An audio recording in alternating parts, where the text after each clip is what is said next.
मुलं भाज्या खात नाहीत, तर मुलांसाठी हा भरपूर अशा भाज्यांनी बनलेला मी नाश्ता घेऊन आली आहे. हा नाश्ता तुम्ही मुलांना टिफिनमध्ये सुद्धा देऊ शकता. तर यासाठी सर्वात आधी मी उकळलेली बटाटे घेतली आहे. आधी बटाटे या पद्धतीने स्मॅशरने स्मॅश करून घ्यायची. हाताने फोडून घेतली तरीही चालेल. आता तुम्हाला याच्यामध्ये ज्या भाज्या घालायच्या ना, त्या भाज्या घालायच्या. तर मी इथे किसलेला गाजर घेतलेला आहे, सोबतच किसलेला बीटरूट घेतला आहे. इथे मक्याचे दाणे क्रश करून घेतलेले आहे. अख्खे दाणे घ्यायचे नाही, क्रश करून घ्यायचे आहे. सोबतच इथे कांदा घेतलेला आहे. तुम्हाला ज्या ज्या भाज्या आवडते किंवा ज्या ज्या भाज्या मुलांना खाऊ घालायच्या आहे ना, त्या तुम्ही याच्यामध्ये ॲड करू शकता. बारीक चिरलेली हिरवी मिरची घेतली आहे, थोडेसे चिली फ्लेक्स घेतले आहे, चवीपुरतं मीठ आणि धने-जिरे पावडर घेतलं आहे. भरपूर अशी कोथिंबीर घातली आहे, अर्धा लिंबाचा रस घालायचा आहे. याच्याऐवजी तुम्ही आमचूर पावडरसुद्धा टाकू शकता. आता हाताने याला चांगलं मिक्स करून घ्यायचं आहे. सगळं एकजीव करून घ्यायचं. नंतर आता याच्यामध्ये आपण बाइंडिंगसाठी काही घालणार आहे. तर इथे मी 1 वाटी पोहे घेतलेले आहे. आता पोहे स्वच्छ पाण्याने धुवून घ्यायचे आहे. तर मी ते 2 पाण्याने स्वच्छ धुवून घेतलं आणि 5 ते 10 मिनटं असं साईडला ठेवून घ्यायचं, म्हणजे असे मस्त ड्राय होतात. तर 5 मिनिटानंतर बघा पोहे मस्त असे भिजलेले आहे. आता याच्यामध्ये घालायचे.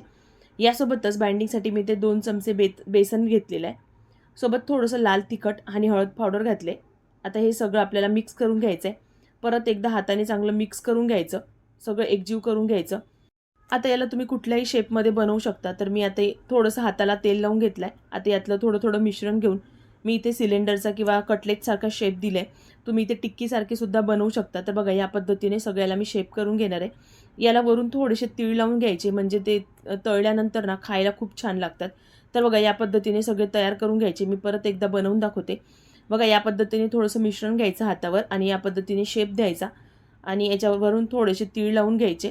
तर मी सगळे इथे बनवून घेतलेले आहे. आता आपण याला फ्राय करून घेऊया. जर मुलांना तुम्हाला हेल्दी खाऊ घालायचं आहे, म्हणजे जर तुम्हाला तळून नाही द्यायचं आहे ना, तर तुम्ही याला एअर फ्रायसुद्धा करू शकता किंवा शॅलो फ्रायसुद्धा करू शकता. मी इथे डीप फ्राय केलेलं आहे. आता याला चांगला मस्त लालसर रंग येईपर्यंत फ्राय करून घ्यायचं, म्हणजे वरून मस्त क्रिस्पी लागतात. खायला खूप छान लागतात. तुम्ही एकदा नक्की ट्राय करून बघा. आणि तुम्ही जर हे मुलांच्या टिफिनवर देत असेल ना, तर तुम्ही ते कमी तेलामध्ये शॅलो फ्राय करून सुद्धा देऊ शकता. बघा रंग बघा किती मस्त आलेला आहे. आता आपण इथे काढून घेऊया. तर एका प्लेटमध्ये मी काढून घेते. तर मी ते बटर पेपरवर काढून घेते, म्हणजे एक्स्ट्रा जर तेल असेल ना, ते सगळं निघून जाईल. आता परत एकदा मी दुसरा जो फेरा आहे ना, तो सुद्धा इथे फ्राय करून घेतला आहे. सोबत हिरवी मिरची घेतलेली आहे. तुम्ही एकदा नक्की ट्राय करून बघा. सोबतच तुम्ही माझी रेसिपी कुठल्या सिटीतून बघताय ते मला कमेंट बॉक्समध्ये नक्कीच सांगा.